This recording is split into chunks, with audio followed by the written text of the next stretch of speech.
Hello friends, dreams of കുവൈറ്റിലേക്ക് സ്വാഗതം. കുവൈറ്റിലെ IELTS, OET exam centres, coaching ഇവയെക്കുറിച്ചാണ് ഇന്ന് ഞാൻ വീഡിയോ ചെയ്യുന്നത്. കുവൈറ്റിൽ MOHലും പ്രൈവറ്റ് ഹോസ്പിറ്റലിലും വർക്ക് ചെയ്യുന്ന എല്ലാ നേഴ്സുമാർക്കും വളരെ ഉപകാരപ്പെടുന്ന ഒരു വീഡിയോ ആണിത്. ദയവായി എല്ലാവരും ആദ്യമേ തന്നെ ഈ വീഡിയോ ഒന്ന് സബ്സ്ക്രൈബ് ചെയ്യുകയും ലൈക്ക് ചെയ്യുകയും ഷെയർ ചെയ്യുകയും ചെയ്യുക. കുവൈറ്റിൽ IELTS വർഷങ്ങളായിട്ട് നടന്നുകൊണ്ടിരിക്കുന്നതാണ്. എന്നാൽ OET ഈ അടുത്ത സമയത്ത് മാത്രമാണ് കുവൈറ്റിൽ സ്റ്റാർട്ട് ചെയ്തത്.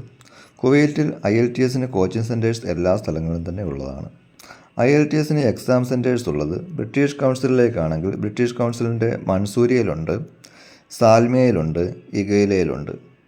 IDPയുടെ സെൻറ്റേഴ്സ് ഉള്ളത് സാൽമിയയിലുണ്ട്, അബ്ബാസിയയിലുണ്ട്, അബുലിഫയിലുണ്ട്.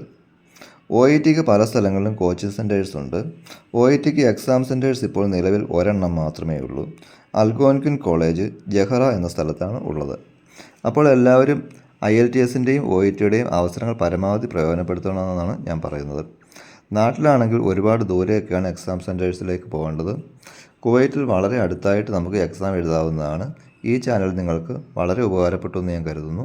ദയവായി എൻ്റെ ചാനൽ ലൈക്ക് ചെയ്യുക, ഷെയർ ചെയ്യുക, സബ്സ്ക്രൈബ് ചെയ്യുക. ഞാൻ വീണ്ടും പുതിയ വീഡിയോയുമായി നിങ്ങളുടെ മുൻപിൽ വരുന്നതാണ്. താങ്ക്